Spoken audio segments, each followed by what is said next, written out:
नमस्कार मित्रों, गोलचक्र की यूट्यूब चैनल पर एक बार आपका फिर से स्वागत है। मेरा नाम है नवीन कुमार। इंडियन पॉलिटी का बाबू आपका रेगुलर क्लास चल रहा है।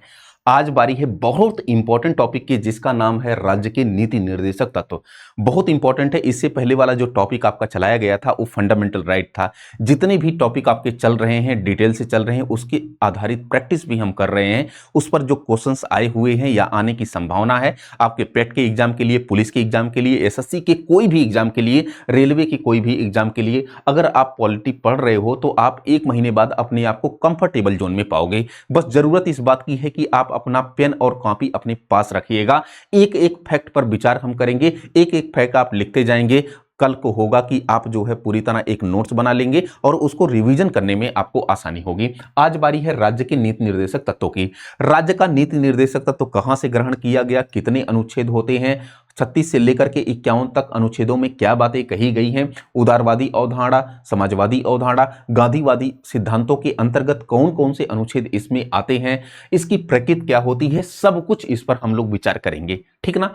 तो जो राज्य का नीति निर्देशक तत्व है, अगर मैं थोड़ी सी ड्राफ्टिंग करूं, थोड़ा सा बात करूं कि ये संविधान के किस भाग में है, तो आपको बताना है कि साहब ये संविधान के भाग 4 में है। कहां पर है बाबू? भाग 4 में है। अगर मैं कहूं कि किन अनुच्छेदों में है, तो आपने बताना है कि अनुच्छेद 36 से लेकर के अनुच्छेद 51 तक इसका जिक्र किया गया है। अच्छा, एक ग्रहण कहां से किया गया है? तो ये ग्रहण आयरलैंड के संविधान से किया गया है। कहां से किया गया है? आयरलैंड के संविधान से ग्रहण किया गया है। अभी एक चीज समझना और भी जरा, जो राज्य का नीति निर्देशक तत्व है, इसका उद्देश्य क्या होता है? अनुच्छेद 36 से लेकर के जो बातें कही गई हैं 51 तक, इसमें केवल राज्यों को निर्देश दिया गया है कि आप मतलब राज्य कानून का निर्माण करते समय इन 36 से लेकर के 51 तक बातों को ध्यान में रखें, ताकि सामाजिक आर्थिक लोकतंत्र की स्थापना किया जा सके। मतलब क्या उद्देश्य होता है इनका? जो राज्य के नीति निर्देशक तत्वों का उद्देश्य है वो सामाजिक क्या है? सामाजिक आर्थिक लोकतंत्र की स्थापना करना, ये इसका जो है प्रमुख उद्देश्य है। मतलब कि अगर हम एक शब्द में कहें तो कल्याणकारी राज्य की स्थापना करना। क्या? कल्याणकारी राज्य की स्थापना करना या वेलफेयर स्टेट की स्थापना करना, ये इनका क्या है? उद्देश्य है ना। और मजे की बात है कि जब कानून का निर्माण करते समय अनुच्छेद 36 से लेकर के और 51 तक की बातों को ये ध्यान में रखेंगे, तो शासन का मूल आधार भी आपको दिखाई पड़ेगा। शासन का एक मूलभूत आधार भी ये दिखाई पड़ेगा, राज्य का नीति निर्देशक तत्व। ठीक है ना। तो अब एक काम करते हैं, थोड़ा सा हम लोग इसको पढ़ते हैं स्लाइड में कि क्या लिखा गया है। यहां पर कहा जा रहा है कि भाई संविधान के किस भाग में है, तो वही दिया है संविधान के भाग 4 में है। कहां पर है? संविधान के भाग 4 में इसका उल्लेख किया गया है। अनुच्छेद 36 से लेकर के 51 तक हमको राज्य के नीति निर्देशक तत्व प्राप्त होते हैं। और इसकी प्रकृति क्या होती है? इसकी प्रकृति गैर न्यायोचित है, मतलब कि नॉन जस्टिसिएबल है। मतलब कि अनुच्छेद 36 से लेकर के 51 तक जो भी बातें कही गई हैं, इसको आप न्यायालय नहीं ले जा सकते। मतलब कि ये नहीं कहेंगे कि ये जो है साहब राज्य इसको पूरा नहीं कर रही है, इसलिए हम जो है न्यायालय जा रहे हैं। आप न्यायालय नहीं ले जा सकते, इसलिए हम कह सकते हैं यह अवाद्य योग्य है, ये नॉन जस्टिसिएबल है, ये गैर न्यायोचित है। ठीक है ना। ये क्या है? गैर न्यायोचित है। इसके मैटर को आप हाई कोर्ट या सुप्रीम कोर्ट या न्यायालय नहीं ले जा सकते हो। ठीक, तो इसकी प्रकृति क्या हो गई? गैर न्यायोचित हो गई। क्या ये न्यायालय में लागू होगा? तो जब गैर न्यायोचित है तो न्यायालय में लागू नहीं होगा। ठीक है ना। शासन की स्थिति क्या है? तो शासन के लिए एक मूलभूत आधार है। एक क्वेश्चन आपसे पूछा जाता है। फिर उसके बाद इसका उद्देश्य क्या है? तो उद्देश्य कल्याणकारी राज्य की स्थापना करना। एक एक पॉइंट आपको लिखना है कि इसका उद्देश्य क्या है। सामाजिक आर्थिक लोकतंत्र की स्थापना करना, कभी कभी ऐसे दे देता है, कभी कभी आपसे ऑप्शन में डाल देता है कि कल्याणकारी राज्य की स्थापना करना, यहां पर वेलफेयर स्टेट की स्थापना करना, ये इसका उद्देश्य है। फिर इसका प्रमुख स्रोत क्या है? तो आयरलैंड के संविधान से इसको ग्रहण किया गया है। जैसा कि हमने बताया, आयरलैंड के संविधान से भले ही इसको ग्रहण किया गया है, लेकिन भारत के सामाजिक आर्थिक राजनीतिक और सांस्कृतिक परिस्थितियों के अनुसार इसको ढाला गया है। ठीक है ना। तो एक ग्रहण कहां से किया गया है? स्रोत इसका क्या है? तो आयरलैंड के संविधान से ग्रहण किया गया है। भारतीय वैचारिक आधार, तो इसमें जो है समाजवादी, गांधीवादी और उदारवादी विचार आपको दिखाई पड़ेंगे। ठीक है ना। संविधान में इसका वर्गीकरण नहीं किया गया है, ये व्यवहारिक रूप से आपको दिखाई पड़ता है, समाजवादी, गांधीवादी और जो है उदारवादी अवधारणा। फिर उसके बाद आप जानते हैं कि भाई राज्य का जो नीति निर्देशक तत्व है ये सामाजिक आर्थिक लोकतंत्र की आधारशिला है। क्या है? सामाजिक आर्थिक लोकतंत्र की आधारशिला। बहुत इंपॉर्टेंट है, आपसे यही पूछेगा कि इस किस आधारशिला पर बातचीत करता है राज्य का नीति निर्देशक तत्व, तो इस सामाजिक आर्थिक लोकतंत्र की स्थापना पर बात करता है या उसकी आधारशिला है। इनका के उद्देश्य केवल राजनीतिक लोकतंत्र की स्थापना करना नहीं, बल्कि भारत को एक कल्याणकारी राज्य बनाना है। भारत को क्या बनाना है? एक वेलफेयर स्टेट बनाना है। ये इसका क्या है? उद्देश्य है। और संविधान के भाग 4 अनुच्छेद 36 से लेकर के 51 तक ये जो है राज्य का नीति निर्देशक तत्व पूरी तरह जो है उल्लेख किया गया है। ठीक है ना? तो मुझे उम्मीद है कि आपको कुछ चीजें अभी समझ में आई होंगी। क्या क्या? पहला कि संविधान की भाग 4 में है। दूसरा, अनुच्छेद 36 से लेकर के 51 तक राज्य के नीति निर्देशक तत्वों का उल्लेख किया गया है। तीसरा, आयरलैंड के संविधान से ग्रहण किया गया है। और चौथा, सामाजिक आर्थिक लोकतंत्र की स्थापना करना या कल्याणकारी राज्यों की स्थापना करना, ये इसका क्या है? उद्देश्य है। और पांचवा, इसको जो है कहां से ग्रहण किया गया है? तो आयरलैंड के संविधान से ग्रहण किया गया है। ये सब कुछ बातें आपको पहले वाली स्लाइड से याद रखनी है।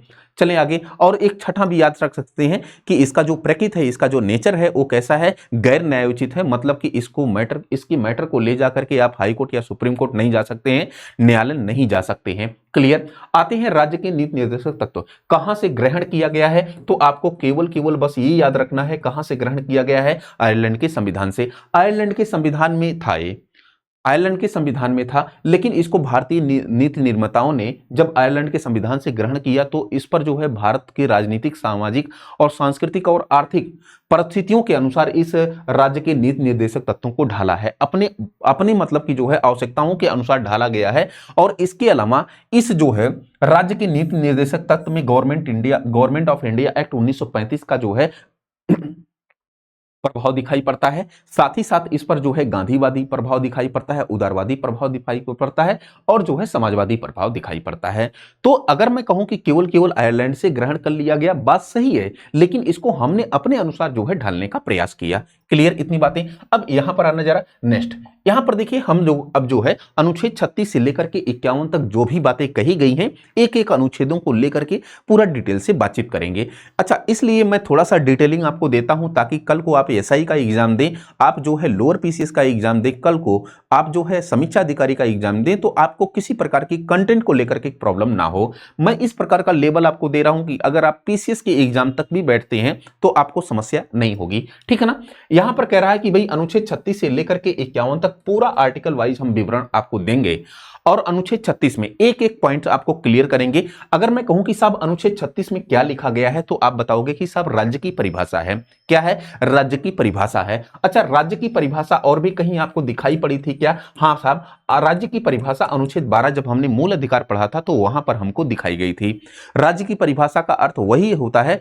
राज्य का अर्थ क्या होता है? राज्य का अर्थ उन सारी संस्थाओं से होता है जो सरकार के द्वारा प्रत्यक्ष या अप्रत्यक्ष रूप से संचालित की जाती हो, राज्य की परिभाषा के अंतर्गत आती हैं। इसमें केंद्र सरकार, राज्य सरकार, इसमें संसद, इसमें राज्य विधानमंडल, लोक सेवा आयोग, संघ लोक सेवा आयोग, एम्स, यूनिवर्सिटी, सारा एलआईसी, एफसीआई, सब कुछ जो है अगर मैं कहूं कि जो है नगर पंचायत, नगर निगम जो भी है, ये राज्य की परिभाषा के अंतर्गत आती है। क्लियर? इतनी बातें। अब यहां पर समझना जरा, यहां पर कह रहा है कि अनुच्छेद 36 कहता है, क्या कहता है बाबू? अनुच्छेद 36 कहता है कि इसी भाग में राज्य का वही अर्थ होगा जो है भाग 3 में है। अच्छा, भाग 3 में क्या था? तो भाग 3 में मूल अधिकार था। क्या बाबू था? भाग 3 में मूल अधिकार था। और मूल अधिकार में अनुच्छेद 12 आपने पढ़ा था। अनुच्छेद 12 में क्या था? राज्य का अनुच्छेद 12 में क्या था? राज्य की परिभाषा थी। वही कह रहा कि जो अनुच्छेद 12 में था, जो भाग 3 में परिभाषा दी गई थी, वही परिभाषा, वही राज्य का अर्थ जो है आपको अनुच्छेद 36 में भी दिखाई पड़ेगा। क्लियर? तो आपसे पूछा अगर जाए कि भाई राज्य की परिभाषा या राज्य का अर्थ कहां पर बताया गया है संविधान में, तो आप एक अनुच्छेद 12 और एक अनुच्छेद 36, ये दोनों अनुच्छेदों को आप याद रखेंगे। क्लियर? यहां पर कह रहा कि अर्थात डीपीएसपी के संदर्भ में राज्य की परिभाषा मूल अधिकारों वाले अनुच्छेद 12 के अनुरूप समझी जा सकती है। क्लियर? तो हमने पूरा डिटेल से आपको बताया कि क्या इसका सिनेरियो है।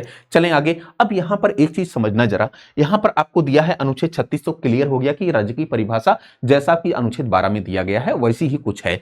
लेकिन अनुच्छेद 37 में क्या है? अनुच्छेद 37 में क्या है? तो अनुच्छेद 37 में राज्य के नीति निर्देशक तत्वों के स्वरूप का उल्लेख किया गया है। स्वरूप मतलब कि इसमें राज्य की प्रकृति, बताई गई है कि राज्य के नीति निर्देशक तत्वों की प्रकृति बताई गई है कि इसके मैटर को ले जाकर के आप न्यायालय नहीं जा सकते हो, आप हाई कोर्ट या सुप्रीम कोर्ट नहीं जा सकते हो, मतलब ये नॉन जस्टिसिएबल है, ये गैर न्यायोचित है, ये अवाद्य योग है, ये न्यायालय में लागू नहीं होगी। ये बातें कहां कही गई हैं? तो अनुच्छेद 37 में कही गई हैं। ध्यान से सुनिए, राज्य के नीति निर्देशक तत्वों का क्या स्वरूप। यह सबसे महत्वपूर्ण अनुच्छेदों में से एक है। अनुच्छेद 37 के अनुसार डीपीएसपी किसी न्यायालय में लागू नहीं होगा। यहां पर आप मार्क कर लीजिए, बहुत इंपॉर्टेंट है। डीपीएसपी मतलब कि डायरेक्टिव प्रिंसिपल स्टेट पॉलिसी किसी भी न्यायालय में लागू नहीं कराए जा सकते, अर्थात ये नॉन जस्टिसिएबल है। क्या बाबू? नॉन जस्टिसिएबल है, लेकिन ये देश के शासन में एक फंडामेंटल है। देश के शासन में मतलब कि जब राज्य कानून का निर्माण करते हैं तो उनसे जो है निर्देश उनको दिया जाता है कि आप कानून का निर्माण करते समय, विधि का निर्माण करते समय, शासन का निर्माण करते समय, शासन प्रक्रिया को बनाते समय आप क्या करें? अनुच्छेद 36 सॉरी अनुच्छेद 36 से लेकर के 51 तक बातों को आप ध्यान में रखें, ठीक है ना? तो मुझे उम्मीद है कि आपको धीरे धीरे समझ में आ रहा होगा, ठीक। तो इस शासन का जो है क्या है? एक मूल आधार है।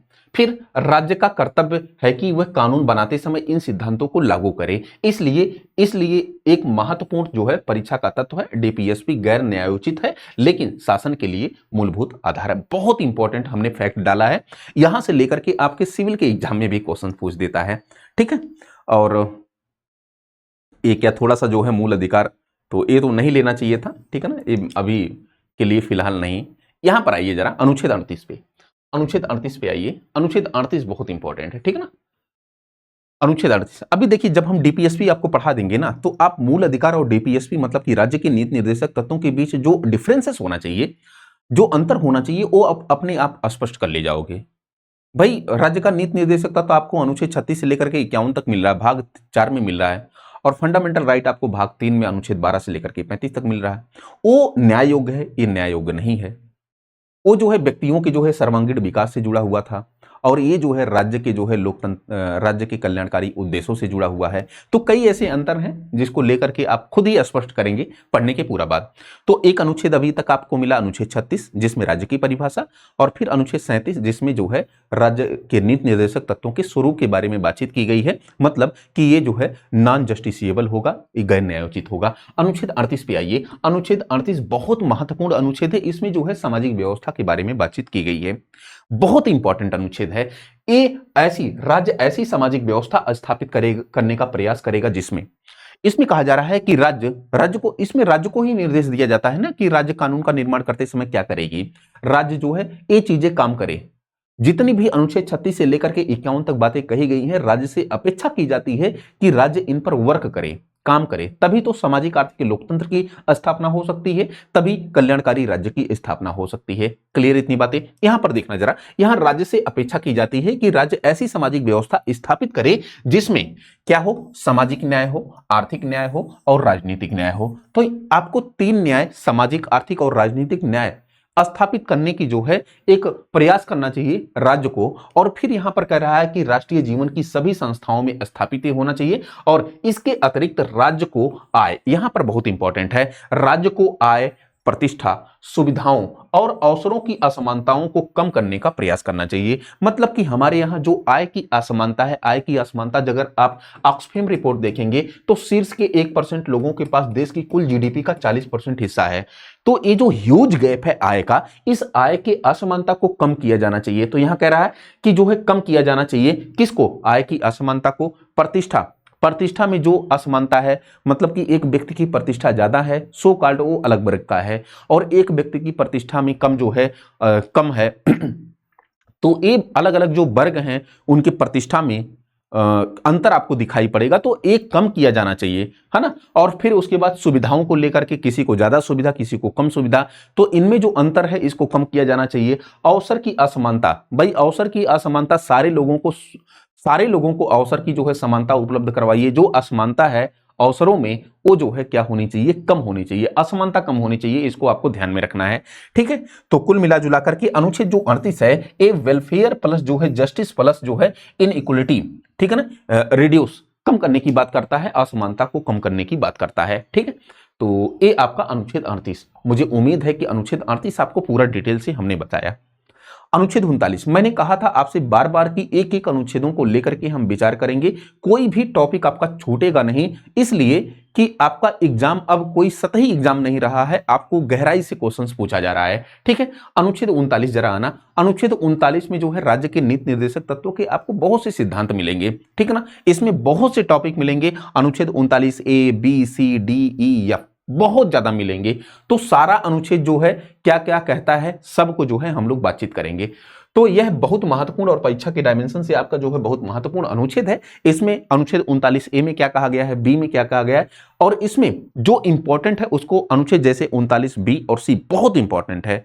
अनुच्छेद 39 डी समान कार्य के लिए समान वेतन, बार बार आपसे क्वेश्चन पूछता है, बहुत इंपॉर्टेंट है। फिर उसके बाद 42वां संविधान संशोधन अधिनियम 1976 लाया गया, उसके तहत जो है अनुच्छेद 39 ए जोड़ा गया, तो उसको लेकर के भी अभी हम लोग डिस्कस करेंगे। यहां पर देखिए जरा, अनुच्छेद 39 ए क्या कहा गया, ए समझिए बात, अनुच्छेद 39 के अंतर्गत जितने भी एक 5-6 पार्ट हैं इसको हम स्मॉल लेटर में लिखेंगे अनुच्छेद 39 ए, ठीक है ना, ऐसे बी, ऐसे एफ, ऐसे ई, ऐसे। तो सभी नागरिकों को, मतलब कि इसमें पुरुषों और महिलाओं को पर्याप्त आजीविका के साधन उपलब्ध करवाएगा राज्य। राज्य से एक अपेक्षा की जाती है कि महिलाओं और पुरुषों को पर्याप्त आजीविका के साधन उपलब्ध करवाएगा। आजीविका के साधन मतलब कि जिससे उनका परिवार चल सके, उनका जीवन चल सके, ये जो है आजीविका के साधन पर्याप्त मात्रा में महिलाओं और पुरुषों को राज्य क्या करेगा, उपलब्ध करवाएगा। तो अगर मैं आपसे पूछूं कि अनुच्छेद 39 ए में क्या कहा गया है, तो आजीविका के लिए पर्याप्त जो है संसाधन उपलब्ध करवाया जाएगा राज्य के द्वारा, ये अनुच्छेद 39 ए में है। फिर आना जरा अनुच्छेद 39 बी में। अनुच्छेद 39 बी क्या है, बहुत महत्वपूर्ण है, बहुत ज्यादा महत्वपूर्ण है। इसको कहा गया है कि भाई जो हमारे यहाँ भौतिक संसाधन है ना, उन भौतिक संसाधनों का क्या होगा, वितरण इस प्रकार हो कि उसका जो है सामान्य हित में कॉमन गुड्स हो, कॉमन गुड हो। ये क्या कहा रहा है कि समुदाय की भौतिक संसाधनों का स्वामित्व एवं नियंत्रण इस प्रकार वितरित हो कि उनका उपयोग सामान्य हित में जो है हो। बस सीधी सी बात कि जो भौतिक संसाधन हैं उनके सम वितरण की बात करता है, उनके क्या सम वितरण की बात करता है। मतलब कि इतना बस समझिए कि जो भौतिक संसाधन है, जैसे कुल मिला जुला करके अगर मैं कहूं कि आपको 5 किलो राशन मिल रहा है ना, तो 5 किलो आपको भी मिलना चाहिए, 5 किलो अब्दुल को भी मिलना चाहिए, 5 किलो जो है सेंट पीटर्स को भी मिलना चाहिए, और 5 किलो जो है राम रहीम को भी मिलना चाहिए, सबको 5 किलो मिलना चाहिए। ऐसा नहीं कि किसी को 10 किलो मिले, किसी को 5 किलो मिले, किसी को 2 किलो मिले, ऐसा नहीं होना चाहिए। मतलब कि भौतिक संसाधनों का क्या होना चाहिए, सम वितरण होना चाहिए। अब मैं कहूं कि जो हमारे पृथ्वी के अंतर्गत जो पानी है, जो जल है, जो है खनिज है, संसाधन, जो जीवाश्म ईंधन है, इन पर जो है समान वितरण होना चाहिए। ऐसा नहीं कि एकाधिकार या बपौती किसी की होनी चाहिए। तो सम वितरण की बात करता है, संसाधनों के सम वितरण की बात करता है, इसके केंद्रीकरण की बात नहीं करता है, ठीक ना। तो सम वितरण की बात भौतिक संसाधनों का ए 39 बी में है, और सी में स्पष्ट तौर पर करता है, कहता है कि इसका संकेंद्रण नहीं होना चाहिए। किसका, जो धन और उत्पादन है, क्या धन और उत्पादन है, इन साधनों का जो है संकेंद्रण नहीं होना चाहिए। मतलब कि ये इकट्ठा तौर पर किसी एक ही व्यक्ति के पास नहीं होना चाहिए। इससे क्या होगा, सामाजिक हितों को बहुत ज्यादा नुकसान पहुंचेगा। तो आपको पता होना चाहिए भौतिक संसाधनों के जो है सम वितरण की बात कहां की गई है, तो वो 39 बी में कही गई है। 39 सी में क्या कहा गया है कि जो धन है, जो उत्पादन है, इनका संकेंद्रण, मतलब कि धन, जैसे नहीं कि ऑक्सफैम की रिपोर्ट आई और बताया गया कि शीर्ष 1% लोगों के पास देश की कुल जीडीपी का कितना परसेंट हिस्सा है, 40%। ये मनाही करता है, अनुच्छेद 39 सी जो है ये मनाही करता है। अगर मैं कहूं कि इतने समय जो है चीनी का दाम बहुत तेजी से बढ़ रहा है, चीनी जो है एक प्रकार का उत्पाद है, क्या है, उत्पाद है, इसकी कालाबाजारी नहीं होनी चाहिए, इसका जो है ढेर एक ही व्यक्ति के पास नहीं होना चाहिए। इसकी मनाही करता है कि मतलब कि उत्पादन के साधनों का संकेंद्रण नहीं होना चाहिए, मतलब कि इकट्ठा एक व्यक्ति के पास नहीं होना चाहिए, ठीक है ना। तो ए 39 बी और सी आपको मुझे उम्मीद है कि आपको क्लियर हो गया होगा। चलिए आइए डी कहता है कि समान कार्य के लिए समान वेतन, बहुत इंपॉर्टेंट है। क्या है बाबू, समान कार्य के लिए समान वेतन, मतलब कि कलर के पद पर अगर एक महिला है और पुरुष दोनों है बैठे हैं, एक ही पद पर बैठे हैं, तो महिला और पुरुष के बीच के पेमेंट को अंतर नहीं किया जाना चाहिए, दोनों का पेमेंट समान होना चाहिए। अगर पुरुष का पेमेंट 20,000 है तो महिला का भी पेमेंट कितना होना चाहिए, 20,000 होना चाहिए, कम ज्यादा नहीं होना चाहिए। ये बात आपको ध्यान में रखना है। एक क्वेश्चन ए जो है आपका टॉपिक बार बार क्वेश्चन पूछा जाता है यहां से 39 बी से, आपको पता होना चाहिए नॉर्मली कि 39 डी में क्या कहा गया है, समान कार्य के लिए समान वेतन। अगर एक महिला पुरुष के बराबर काम करती है तो समान कार्य के लिए समान वेतन होना चाहिए। क्लियर इतनी बातें। आना जरा डी के बाद ई जरा यानी श्रमिकों के स्वास्थ्य तथा शक्ति तथा जो है बच्चों की जो है कोमल आयु का दुरुपयोग ना हो। यहां पर कह रहा है कि श्रमिकों के स्वास्थ्य को ध्यान में रखेंगे और इसके अलावा उनके शक्ति मतलब कि उनके जो है एक प्रकार से स्वास्थ्य को ध्यान में रखेंगे और उनकी पावर को ध्यान में रखेंगे और साथ ही साथ बच्चों की जो है कोमल आयु का दुरुपयोग ना होने पाए। जो बच्चा अभी पढ़ने लिखने लायक है, जो बच्चा अभी जो है भारत के भविष्य की रूपरेखा खींचेगा, उसको जो है उसकी कोमल आयु को उसके मानसिक विकास के लिए खर्च किया जाना चाहिए, ना कि उसको कारखानों में काम करा करके या फिर जोखिमपूर्ण काम को लगा करके उसकी आयु को बाधित किया जाना चाहिए। ऐसा नहीं होना चाहिए। तो बच्चों की जो है श्रमिकों के स्वास्थ्य शक्ति तथा बच्चों के कोमल आयु का दुरुपयोग ना होने पाए, ये 39A में है। 39F में क्या है, बहुत इंपॉर्टेंट है 39F कि बच्चों के जो है स्वस्थ विकास बहुत इंपॉर्टेंट है। अगर आप जो है चाइल्ड डेवलपमेंट की बात करते हैं तो 39F ये आपको याद रखना चाहिए। क्या कहा गया है, बच्चों के जो है स्वस्थ विकास, स्वतंत्रता एवं गरिमा की परिस्थितियां मिले तथा उनका पोषण और नैतिक तथा भौतिक परित्याग से जो है क्या हो, संरक्षण हो। तो बच्चों के जो है कुल मिला जुला करके बच्चों के विकास की बात कहां की गई है, तो 39F में की गई है। और कुछ बातें आपको जो है कोमल आयु का दुरुपयोग ना हो 39E में भी कही गई है। तो ये सब सारी चीजें अगर आपको थोड़ा सा ट्रिक याद रखना है 39 में क्या कहा गया है, तो आपको बताना है कि आजीविका, संसाधन, धन का विकेंद्रीकरण और समान वेतन तथा श्रमिक और बच्चों के जो है स्वास्थ्य और इनके जो है विकास की बात की गई है। ठीक ना, तो मुझे उम्मीद है कि आपको 39 पूरा समझ में आया होगा। अब एक काम करते हैं, यहां पर 39A जिसको 42वां संविधान संशोधन अधिनियम 1976 के तहत जोड़ा गया, एक अनुच्छेद आपको पढ़ना है, अनुच्छेद 39A बहुत इंपॉर्टेंट है। यहां से अब देखिए जितने भी संविधान संशोधन के जरिए अनुच्छेद जोड़े जाएंगे वो आपके जो है एग्जाम के डायमेंशन से बहुत ज्यादा इंपॉर्टेंट हो जाते हैं। इसमें समान न्याय एवं निःशुल्क विधिक सहायता, जो हमारे देश के गरीब लोग हैं, जो हाशिए के अंतिम पायदान पर खड़े हुए लोग हैं, उनको जब न्याय दिलाने की बात होती है तो राज्य की जिम्मेदारी हो जाती है और राज्य से अपेक्षा की जाती है कि उनको निःशुल्क न्याय उपलब्ध करवाया जाए। क्या, निःशुल्क न्याय, समान न्याय और निःशुल्क न्याय उपलब्ध करवाया जाए ताकि न्याय तक उनकी पहुंच को सुनिश्चित हो सके। जैसे कि अगर कोई मैटर होता है तो उस गरीब के लिए वकील करना, 0 FIR तय करना, या फिर जो है या फिर जो डॉक्यूमेंट्स में काम लगते हैं, जो FIR वगैरह करने में, या फिर जो है न्यायालय में जो पैसे लगते हैं, है ना, डॉक्यूमेंट्स वगैरह सबमिट करने में, उसको ले करके जो है एकदम 0 पैसा, मतलब कि 0 पैसा मतलब कि कुछ भी ना लिया जाना, एकदम निःशुल्क जो है विधिक सहायता उपलब्ध करवाना बिना किसी पैसे के। तो ये प्रावधान आपको कहां मिलेगा, 39A में मिलेगा। कहां पर, कैपिटल A, इसको ध्यान में रखिएगा। और एक कब जोड़ा गया, तो ये 39A जो है कब जोड़ा गया, 42वां संविधान संशोधन अधिनियम 1976 के तहत जोड़ा गया। ठीक है ना, कब जोड़ा गया, 42वां संविधान संशोधन अधिनियम 1976 के तहत। राज्य यह सुनिश्चित करेगा कि न्याय व्यवस्था समान अवसर के आधार पर हो, आर्थिक तथा अन्य अक्षमताओं के कारण कोई व्यक्ति न्याय प्राप्त करने से वंचित ना हो, इसलिए फ्री लीगल एड उपलब्ध कराने में की दिशा में कार्य करेगा। कुल मिला जुला करके निःशुल्क एवं समान विधिक सहायता उपलब्ध करवाना ये राज्य का क्या होगा, कर्तव्य होगा। कब जोड़ा गया, तो 42वां संविधान संशोधन अधिनियम 1976 के तहत। कौन सा अनुच्छेद, 39 क्या है, समान न्याय एवं निःशुल्क विधिक सहायता है। क्लियर इतनी बातें। आना जरा अनुच्छेद 40 पे। अभी आपने क्या देखा, अनुच्छेद क्या देखा, पहला अनुच्छेद देखा अनुच्छेद 36 राज्य की परिभाषा, दूसरा अनुच्छेद 37 राज्य की प्रकृति गैर न्यायोचित, तीसरा अनुच्छेद 38 जिसमें जो है हमको सामाजिक व्यवस्थाओं के बारे में मिला। फिर उसके बाद अनुच्छेद 39 में जो है ए से लेकर के एफ तक हमने बातें देखी। फिर उसके बाद 39A जिसको 42वां संविधान संशोधन के जरिए जोड़ा गया है, ये हमने देखा।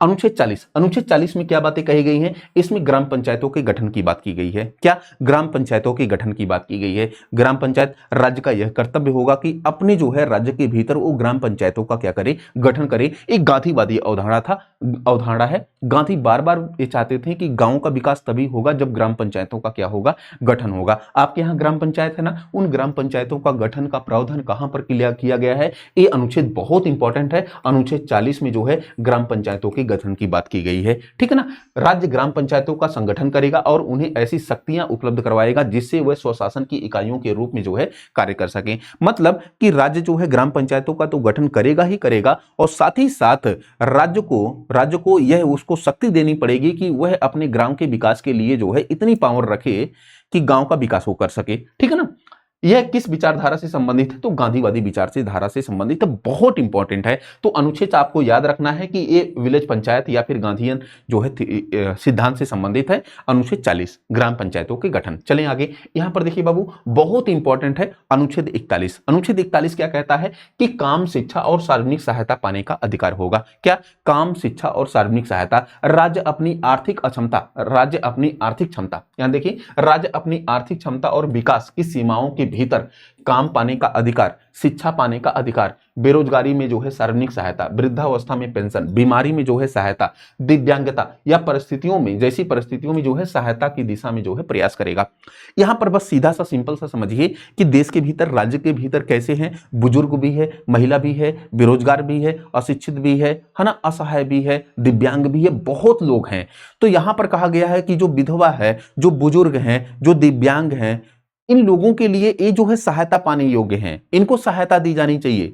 एक तो जो बेरोजगार है उसको जो है रोजगार में लाया जाना चाहिए, जो विधवा है उसको सहायता दी जानी चाहिए, वृद्धा पेंशन वगैरह दी जानी चाहिए, जो वृद्ध है उसकी सहायता अलग लेवल पे की जानी चाहिए। ये जो है बात कौन करता है? ये अनुच्छेद 41 बात करता है विशेष विशेष अवस्था वाले लोगों के लिए। विशेष अवस्था वाले लोग कौन होंगे? जैसे आप सब हैं, अभी बेरोजगार हैं, तो राज्य का यह कर्तव्य हो कि इन बेरोजगारों के लिए नौकरी उपलब्ध करवाए। जैसे कुछ हमारे यहाँ विधवा हैं, उन विधवाओं के लिए जरूरत इस बात की है कि उनको आर्थिक सहायता उपलब्ध करवाए। हमारे यहाँ वृद्ध व्यक्ति हैं, उनके लिए दिव्यांग व्यक्ति हैं, मोदी जी ने नाम दिया है दिव्यांग, पहले एक नाम विकलांग था, कोई पैर से अपाहिज है, कोई आंख से अपाहिज है, कोई किसी चीज से अपाहिज है, तो उनके लिए एक लोक सहायता उपलब्ध करवाना ये राज्य का क्या होगा? कर्तव्य होगा। बहुत इंपॉर्टेंट है, फैक्टर बहुत इंपॉर्टेंट है, ठीक है ना। तो यहां पर आप अनुच्छेद 41 याद रख सकते हैं कि भाई वर्क, एजुकेशन और पब्लिक असिस्टेंस ये जो है उपलब्ध करवाना, ये क्या होगा? राज्य का वो काम होगा। काम, शिक्षा और सार्वजनिक सहायता। क्लियर। आते हैं अनुच्छेद 42 पे, बहुत इंपॉर्टेंट है। अनुच्छेद 42 क्या कहता है? अनुच्छेद 42 सीधी सी बात कहता है कि श्रमिकों की दशा तथा मातृत्व सहायता उपलब्ध करवाना। राज्य न्याय संगत तथा मानवीय कार्य परिस्थितियां सुनिश्चित करेगा, मातृत्व राहत की व्यवस्था करेगा। यहां पर आपको केवल केवल ये याद रखना है कि जो प्रसूति सहायता है, आपसे क्वेश्चन पूछेगा कि प्रसूति सहायता क्या? प्रसूति सहायता, प्रसूति सहायता किस अनुच्छेद के अंतर्गत है? तो आप जब गर्भवती जो महिलाएं होती हैं, उनकी जो प्रेगनेंसी होती है, उसकी प्रेगनेंसी को ध्यान में रखा जाएगा, बच्चे को जो है ध्यान में रखा जाएगा, और जो बच्चा पैदा करने तक की पूरी सहायता जो है उपलब्ध कराने की गारंटी किसकी होगी? ये राज्य की होगी। और राज्य को ये निर्देश दिया जाता है कि जो प्रसूति सहायता है वो उपलब्ध करवाए, गर्भवती महिलाओं को जो है सारी मेडिकल सहायता उपलब्ध करवाए। ये अनुच्छेद 42 में बातें कही गई हैं। मुझे उम्मीद है कि आपको पूरा क्लियर हो गया होगा, किसी प्रकार का दुख दर्द नहीं होगा, ठीक है ना। चलें आगे। तो अनुच्छेद 42 क्या है? प्रसूति सहायता और श्रमिकों की जो है दशा को जो है प्रभावी रखना, ठीक है। अब यहां पर देखिए जरा अनुच्छेद 43। अनुच्छेद 43 क्या है? बहुत इंपॉर्टेंट है। लिविंग वेज बहुत इंपॉर्टेंट है। क्या है? इसमें कहा गया है कि राज्य सभी श्रमिकों को, क्या?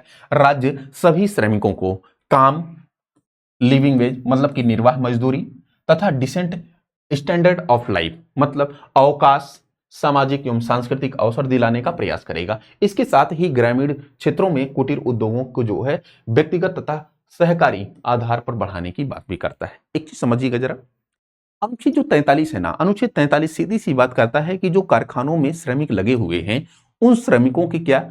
एक तो शिष्ट जीवन अवसर उपलब्ध करवाना, उनको जो है निर्वाह मजदूरी उपलब्ध करवाना, मतलब कि जिस स्तर पर वो काम कर रहे हैं उस स्तर पर उनको पेमेंट देना, है ना। और साथ ही साथ उनके जो है शिष्ट जीवन स्तर या फिर जो है गरिमापूर्ण जीवन स्तर को मेंटेन रखना, ये अनुच्छेद 43 में बात करता है। तो यहां पर श्रमिकों के लिए है। किसके लिए है? श्रमिकों के लिए है। इनके जो है निर्वाह मजदूरी की बात करता है। किसके? निर्वाह मजदूरी की बात करता है। इनके शिष्ट जीवन स्तर की बात करता है। शिष्ट या गरिमापूर्ण जीवन स्तर की बात कर रहा है। गरिमापूर्ण जीवन स्तर की बात करता है। तो ये सब आपको याद रखना है कि अनुच्छेद 43 क्या है? ये श्रमिकों के लिए है, ठीक है ना। एक अनुच्छेद आपको याद रखना है यहां पर, अनुच्छेद 43A बहुत इंपॉर्टेंट है। इसको 42वां संविधान संशोधन अधिनियम 1976 के तहत जोड़ा गया। क्या? 42वां संविधान संशोधन अधिनियम 1976 के तहत। अभी दो अनुच्छेद आपको 42वां संविधान संशोधन अधिनियम 1976 के तहत जोड़े हुए दिखाई पड़ेंगे। एक अनुच्छेद 39A और दूसरा आपको 43A मिला। क्या मिला? 43A मिला। अनुच्छेद 39A में क्या है? निःशुल्क, क्या था? निःशुल्क विधिक सहायता उपलब्ध करवाना। क्या, विधिक सहायता उपलब्ध करवाना, ये था ना, ये हमने पढ़ लिया है। फिर उसके बाद अनुच्छेद 43A में क्या है, यहां पर कहता है कि राज्य जो कर्मकार हैं, जो कंपनियों में लगे हुए कर्मकार हों, उद्योगों के में लगे हुए कर्मकार हैं, उनकी जो है उद्योगों के प्रबंधन में कर्मकारों की भूमिका को स्पष्ट करेगा, उद्योगों के प्रबंधन में कर्मकारों की भूमिका को सुनिश्चित करेगा। ये जो है बातें कहां कही गई हैं, अनुच्छेद 39A में। देखना जरा, उद्योगों के प्रबंधन में कर्मकारों की भागीदारी, मतलब कि राज्य उचित कानून तथा अन्य उपायों द्वारा उद्योगों के प्रबंधन में श्रमिकों की भागीदारी सुनिश्चित करने का प्रयास करेगा। बहुत इंपॉर्टेंट बाबू, बहुत इंपॉर्टेंट। बस आपको की पॉइंट क्या याद रखना है, उद्योगों के प्रबंधन में श्रमिकों की भागीदारी, क्या, उद्योगों के प्रबंधन में श्रमिकों की भागीदारी कहां पर है, 43A में है। किस अनुच्छेद, किस जो है संविधान संशोधन के माध्यम से जोड़ा गया, तो इसको 42वां संविधान संशोधन अधिनियम 1976 के माध्यम से जोड़ा गया। बहुत इंपॉर्टेंट है, ठीक है ना। तो आपको अभी तक जो है 42वां संविधान संशोधन अधिनियम 1976 मिला है, 2 अनुच्छेद 39 से 43 से। क्लियर, चलें आगे। यहां पर देखिए जरा, नेक्स्ट क्या है, 44 बहुत इंपॉर्टेंट है। इतने समय तो इतना ज्यादा प्रासंगिक बन गया है क्योंकि इसमें समान नागरिक संहिता की बात की जाती है। क्या, समान नागरिक संहिता की बात की जाती है। भारत से जो है या फिर हर राज्यों से ये अपील की जाती है, ये निर्देश दिया जाता है, ये उनसे जो है अपेक्षा की जाती है कि वो अपने राज्य क्षेत्र के भीतर क्या, समान नागरिक संहिता का व्यवस्था करेंगे। समान नागरिक संहिता क्या होती है, जब हम जो है जाति, धर्म, लिंग, संप्रदाय इत्यादि से हट करके जो है कोई एक ऐसा कानून बनाए जो विवाह के लिए, जो उत्तराधिकार के लिए, जो तलाक के लिए एक ही कानून का प्रावधान करता है। मतलब कि ये मुसलमानों पर भी लागू होगा, हिंदुओं पर भी लागू होगा, सिखों, ईसाइयों और तमाम जो संप्रदाय और संस्कृतियों के लोग हैं, सब पर एक ही कानून लागू होगा, उत्तराधिकार से संबंधित, विवाह से संबंधित, तलाक से संबंधित और अन्य दर किसी मामलों से संबंधित। इसको हम क्या कहते हैं, समान नागरिक संहिता। क्या कहते हैं बाबू, समान नागरिक संहिता। और समान नागरिक संहिता को जो है लागू करने वाला पहला राज्य कौन था, गोवा था। कौन था, गोवा था। इतने समय जो है आपको उत्तराखंड भी दिखाई पड़ेगा, यूके उत्तराखंड भी दिखाई पड़ेगा, ठीक है ना। तो ऐसे कुछ राज्य हैं जिन्होंने जो है, हालांकि 3-4 राज्य इतने समय, असम भी हो गया है, उत्तराखंड भी हो गया है, और किसी राज्य ने शायद इसको पारित कर दिया है। तो इसको एक बार हम करंट से अपडेट करके आपको पढ़ाएंगे। बस आपको अभी के लिए अनुच्छेदों के माध्यम से जानना है कि अनुच्छेद 44 में क्या है, समान नागरिक संहिता की बात करता है, ठीक है ना। राज्य भारत के समस्त क्षेत्रों में नागरिकों के लिए यूनिफॉर्म सिविल कोड, मतलब कि यूसीसी सुनिश्चित करने का क्या करेगा, प्रयास करेगा। तो अनुच्छेद 44 में क्या है, यूनिफॉर्म सिविल कोड है, जिसको हम क्या कहते हैं, जिसको हम समान नागरिक संहिता कहते हैं। क्लियर इतनी बातें। आना जरा नेक्स्ट, यहां पर देखिए क्या कह रहा है, कह रहा है अनुच्छेद 45। अनुच्छेद 45 बहुत इंपॉर्टेंट है, एजुकेशन से जुड़ा हुआ सेक्टर है, और इसको जो है इसको 86वां संविधान संशोधन अधिनियम 2002 के तहत इसके नेचर में चेंज कर दिया गया है। पहले कुछ और बातें थी, लेकिन 2002 की बातें कुछ और हो गई, ठीक है ना। पहले क्या था, पहले इसमें ये था कि बाल्यावस्था की देखभाल एवं शिक्षा के बारे में बातचीत करता है। पहले इसमें था क्या कि पहले था कि जो आर्टिकल 45 है ना, इसमें कह रहा था कि 14 वर्ष तक के बच्चों को निःशुल्क एवं अनिवार्य शिक्षा का लक्ष्य रखा गया था। बाद में 6 से 14 वर्ष तक के बच्चों को जो है 6 से 14 वर्ष तक की शिक्षा को अनुच्छेद 21 का के अंतर्गत मूल अधिकार बनाया गया। मतलब क्या हुआ कि पहले अनुच्छेद 45 में था कि अनुच्छेद 45 में क्या था कि 14 वर्ष तक के बच्चों को राज्य क्या करेगा, निःशुल्क एवं अनिवार्य शिक्षा उपलब्ध करवाएगा। और आप जानते हैं कि 86वां संविधान संशोधन अधिनियम लाया गया। क्या, 86वां संविधान संशोधन अधिनियम 2002 लाया गया, और इसके माध्यम से एक अनुच्छेद जोड़ा जाता है, अनुच्छेद 21 का, जिसको जो है हमने आपको बताया था, जाकर के मूल अधिकार वाला टॉपिक आप देखें।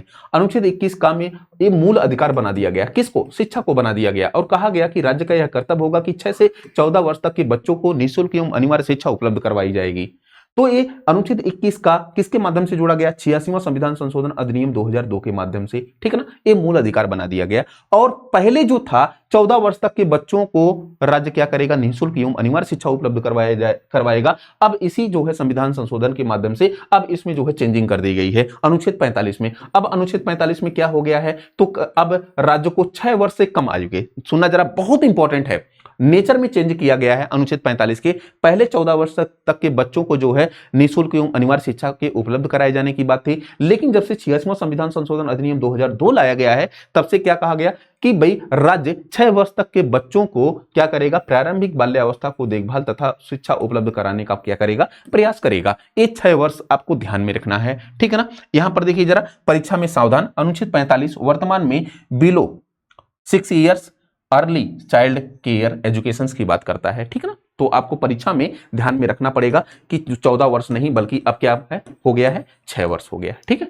चले आगे, यहां पर देखिए जरा अनुच्छेद 46। अनुच्छेद 46 बहुत इंपॉर्टेंट है, बहुत इंपॉर्टेंट। कमजोर जो वर्ग हैं, वो जो कमजोर वर्ग हैं, जो एससी हैं, एसटी हैं, जो अनुसूचित जातियां हैं, जनजातियां हैं, ठीक है ना, उनके जो है विकास के लिए राज्य क्या करेगा, काम करेगा और उनको सामाजिक अन्याय से बचाएगा। क्या? सामाजिक अन्याय से बचाएगा। अब यहां पर देखिए अनुच्छेद 46 ये जो है कमजोर वर्गों के हितों की बात करता है। किसके? कमजोर वर्गों के हितों की। हमारे यहां अनुसूचित जातियां हैं, जनजातियां हैं, उनको सामाजिक अन्याय का सामना करना पड़ता है। राज्य से ये स्पष्ट तौर पर कहा जाता है अनुच्छेद 46 के अंतर्गत कि आप जो है अनुसूचित जातियों और जनजातियों को सामाजिक अन्याय से बचाएं, ठीक है ना। तो यहां पर देखिए जरा, राज्य विशेष रूप से अनुसूचित जाति और अनुसूचित जनजातियों तथा अन्य कमजोर वर्गों के शैक्षणिक तथा आर्थिक हितों को बढ़ावा देगा। मतलब कि जो एससी एसटी हैं तथा कमजोर जो वर्ग हैं, उनकी शिक्षा और आर्थिक हित, मतलब कि शिक्षा को बढ़ावा देगा, आर्थिक जो है कंडीशंस को बढ़ावा देगा और उन्हें जो है सामाजिक अन्याय, जो उनको भेदभाव का सामना करना पड़ता है,